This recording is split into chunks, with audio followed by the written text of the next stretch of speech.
subsidy for their enterprise. The Department of Employment spokesman said that although it was against the spirit of the scheme, there were no rules to prevent firms doing exactly that. Are you stopped in the end or something? Are you? Because I think you must be, Barry. I think you really must be. Well, don't expect me to come running around looking after you when you come home sick again, right? Just don't expect it. Don't expect. You're not going to believe this, but he's going into work this morning. I was just going to bring you this up, love. He's just been plain bloody minded. You're going to stop him, aren't you? Try and drink this. Look at him. Will you just look at him? You're just doing this to annoy me, aren't you? When's the mortgage due? Don't worry about the mortgage, son, will you? Another week and you'll be as right as rain. I'll see you tonight. If the fella who stabbed you doesn't see you first. Look, Mum, just lay off it, will you? The doctor said you needed another week in bed at least. Look, some people don't always die, you know. Sometimes they kill themselves. Yeah, and the poor don't die either, do they? They starve to death. Oh, if he wants to kill himself, bugger, let's leave him to it.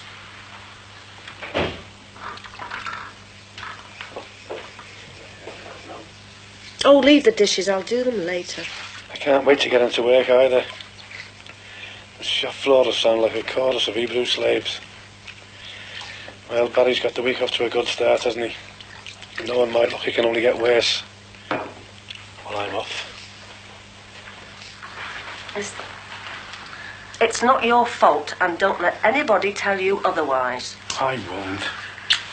You're a shop steward, you know, not the local magician. I'll try and remember that.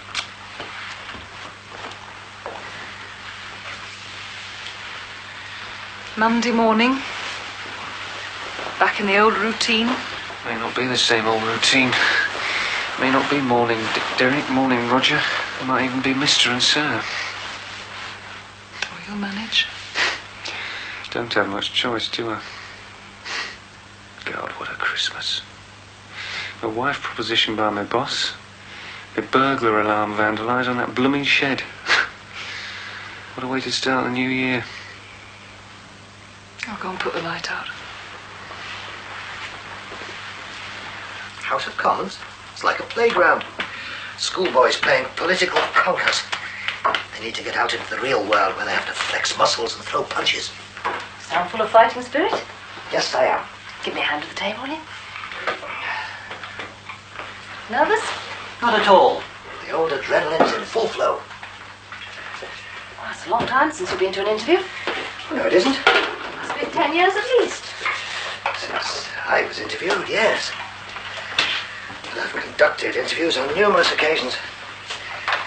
I'm used to the other side of the desk, that's true. But that's no problem. In fact, it's probably an advantage. I know the questions they'll ask and the answers they want. The only problem is, am I too old? Make that your first question. I intend to. I must say, Paul, you really look the part. Good. Well, better get moving. For luck. Haven't smudged my collar, have you? Don't worry. You look fine.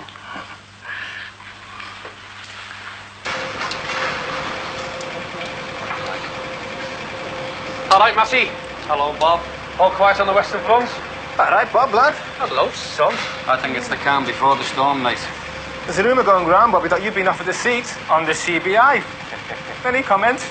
Yeah. I think it's fair to say at this moment in time I've accepted the seat of the Confederation of British Industries, and I shall probably place it somewhere near the television set in my brookside residence.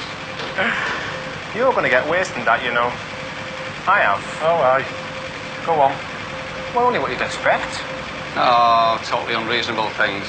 Like if we'd been out 6 weeks, lost 600 quid, what are we doing going back no better off, Bob? Pass.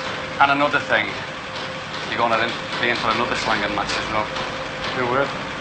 The other crowd, have you seen how they've allocated the shift overtime? Not yet, mate.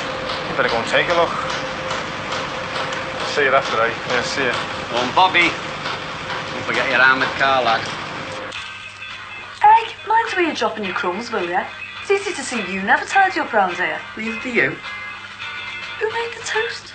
Yeah, who woke me up saying the bleeding toast made? It's gratitude for you, isn't it? I was asleep, having this really great dream. What about? Who about you, mate? Nah. I think I was about to score. Then again, might have been about what it was like to get a real Christmas present. Oh, come off it, Dave. Come off what? That anorak you got. It's lovely. I mean, it'll keep you really warm when you're bunking off school, won't it? Must have cost more than all of mine put together. I mean, what does it get? A bottle of perfume and a blouse. They'll let you go on holiday, aren't they? Except for Defo, yes. They will. Even if they do. You pay more in an Oxfam shop for your anorak than you offer my perfume, don't you? Do you think so?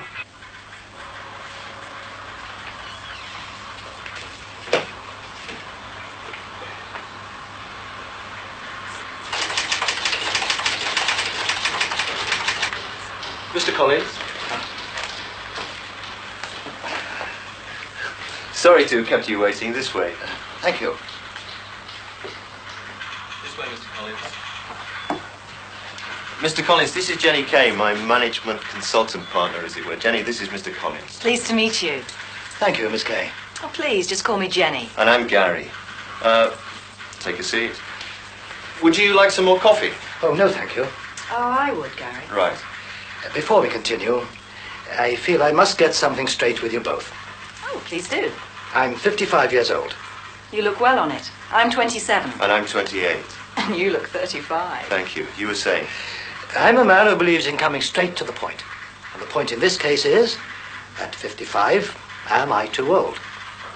You don't think you're too old, do you, Mr. Collins? Well, I wouldn't be here if I did. Good. Please sit down.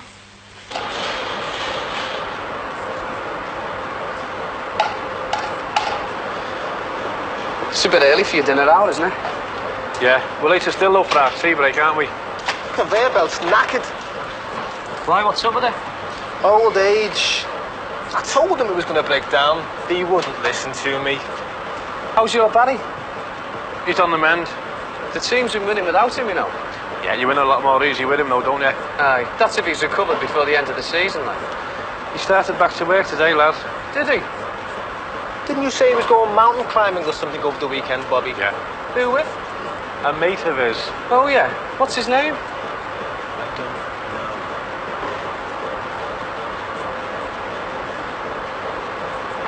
know. Straight up. What is his name? Jaguar. Jaguar XJ6. That's the only way you'd get our Barry to go mountain climbing. Same here, Morty. Oh, come on. Now go away. Now go away. I mean, a bit of heavy metal won't perforate your eardrums, I promise. Well, why can't I listen normally? Well, it's not the same. You see, there's bits of music that vibrate across the leads from ear to ear. Look, it's true, actually, Mum. The bass actually goes into your head. You can hear it. Go on, you like it, really? What? You like it, really? I can't hear. Right, come on.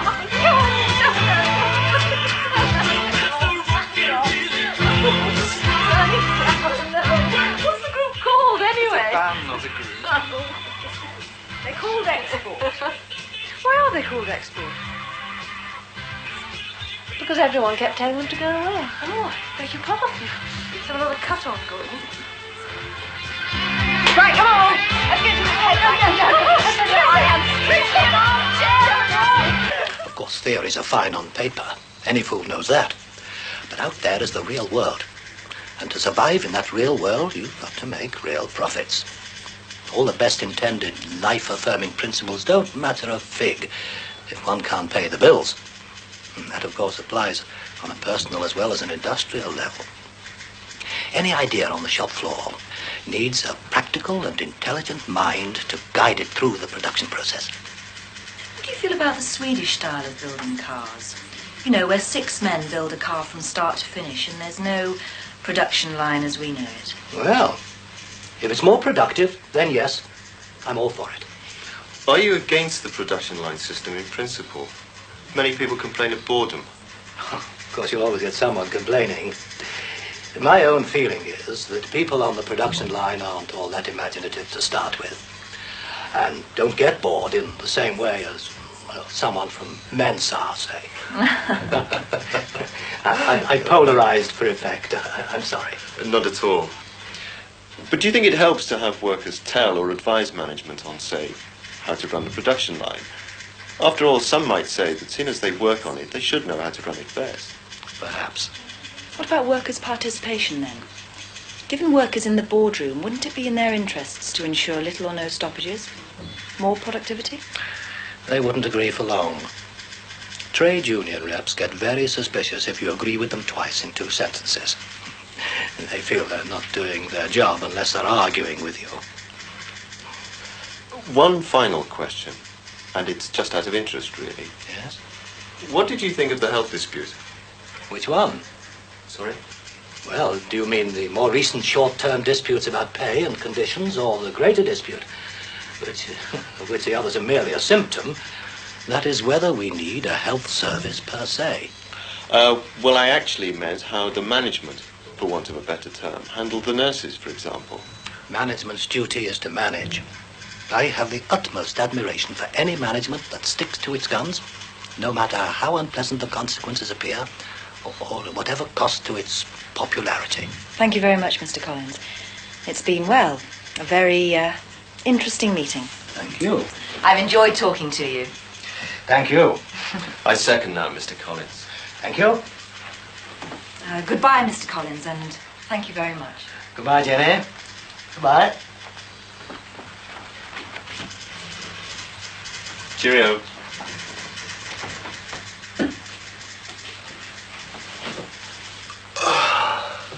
Five minutes with him and it'd have the whole factory out. 55 going on 106.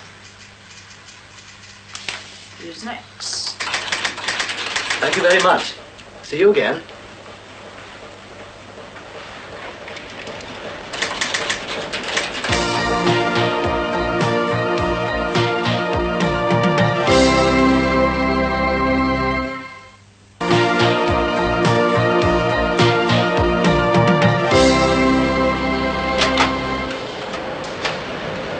What does your Barry think about the sellout?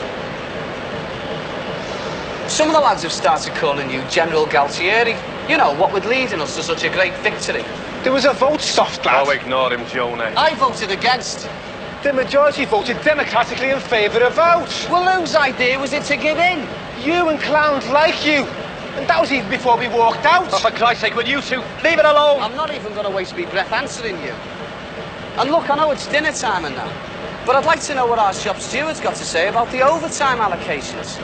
And I'm especially interested in his comments about the fact his shift has got all the overtime it can handle, and one shift hasn't got any at all. There's a perfectly good explanation for that, Kinsella. Oh, yeah. Listen, we lost 6 weeks' money because of you.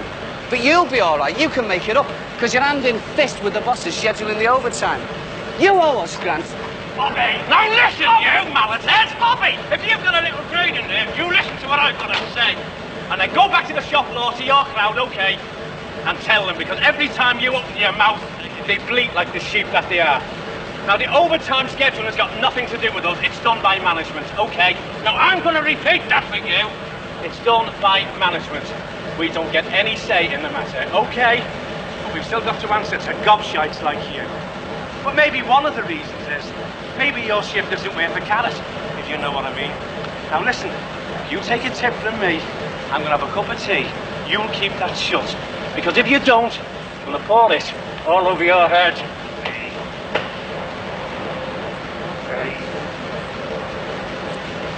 Just get us a cup of tea, will you, Matty?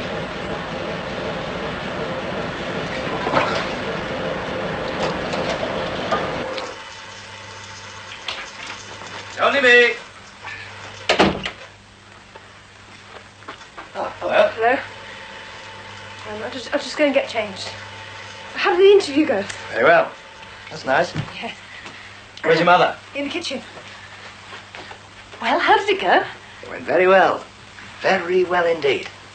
Well, come on, tell me all about it. What happened? What did they ask you? What did you say? Have they decided yet? When are they going to let you know? Now, which one shall I answer first? When will they let you know? Oh, within a week, I expect. And what did they ask? All the questions I expected. And? Oh, I put them right on a few things. I came straight out with it. Felt very confident. It's important to make an impression, and I think I did. Well, I know I did from what they said. What was that? Well, they express their appreciation on hearing things put so forthrightly. Oh, Paul, I'm so glad. Fingers crossed. Yes. Certainly gave them something to think about.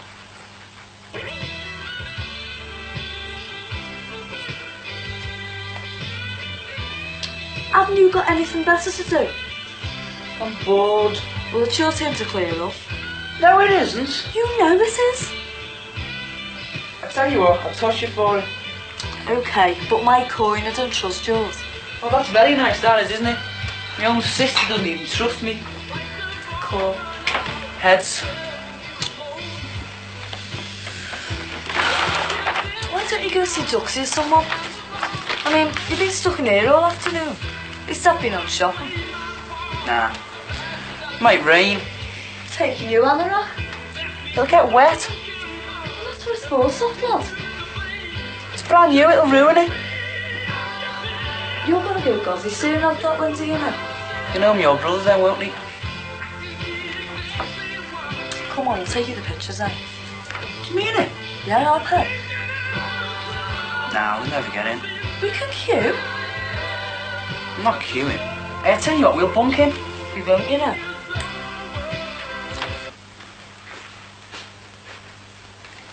Coffee, oh master. Thanks. What's up? Only good thing about having our mail delivered late. The bad news doesn't spoil your day.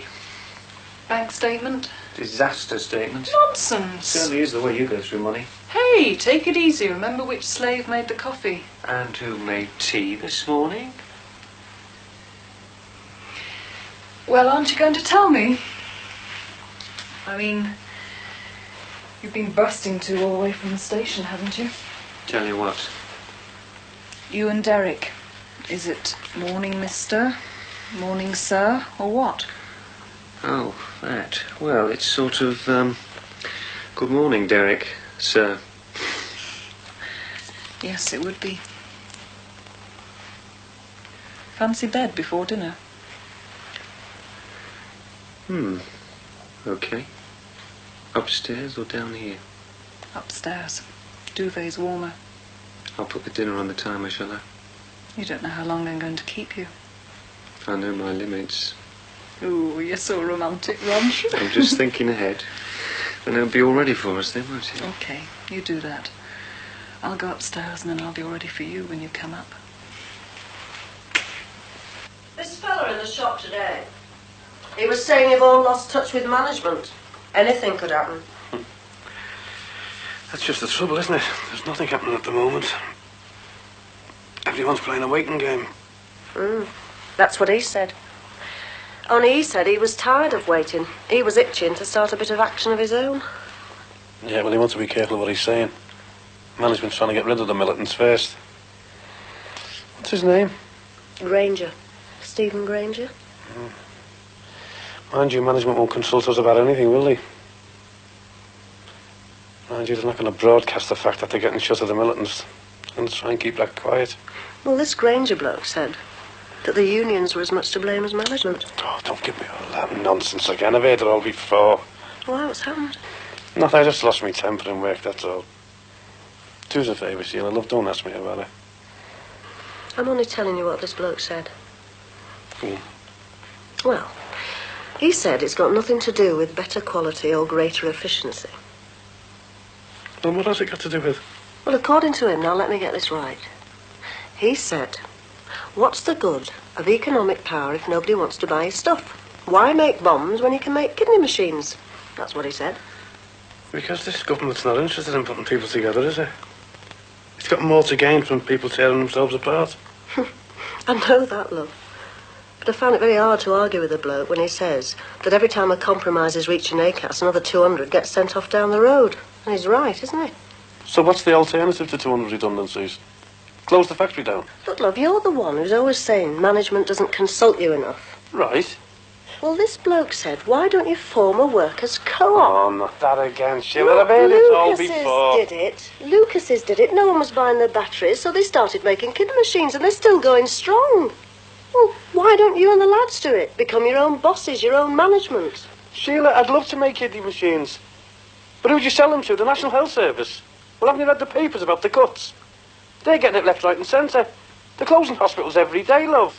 Soon we'll have no National Health Service. And then who do you sell your machines to? And where do you go from there? I don't know.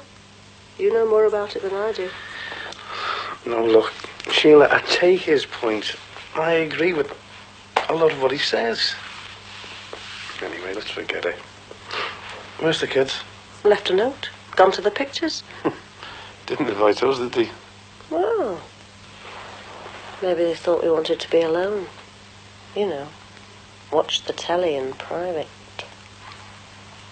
The woman, you see, well, she was a sort of cross between Incredible Hulk and Batwoman. Knew it all. Knew it all. Well, they started on me. They were going to put me to my place. No way. Thank God I've got a bit of experience in this life. Soon put them in their place. Anyway, it was wonderful. Went absolutely. Listen, let's celebrate, huh? All four of us together. Yeah, it's ages since we've all been out together. Let's all get dressed up, paint the town something. Yes. Come on. I'm sorry, but I arranged to see Jonathan tonight. Oh. Well, it doesn't stop you going, does it? No, we three can go out. Okay. Well, I'm not really that hungry. Oh, come on, Gordon. You're always hungry. Don't give me that. Come on, all over. Well, it's just that there's a special showing of Flash Gordon on tonight. And, Oh, dear. You know. Well, obviously we can't compete against Jonathan and Flash Gordon, so looks as though we'll have to... Go on your own. Huh? Oh, why not? You are married, for God's sake. Oh, I mean it, Dad. I'm genuinely pleased about your interview. Go on, take Mum out and celebrate. Do you ever get the feeling they're trying to get rid of us, darling? And this time they've succeeded. It's been a good day today.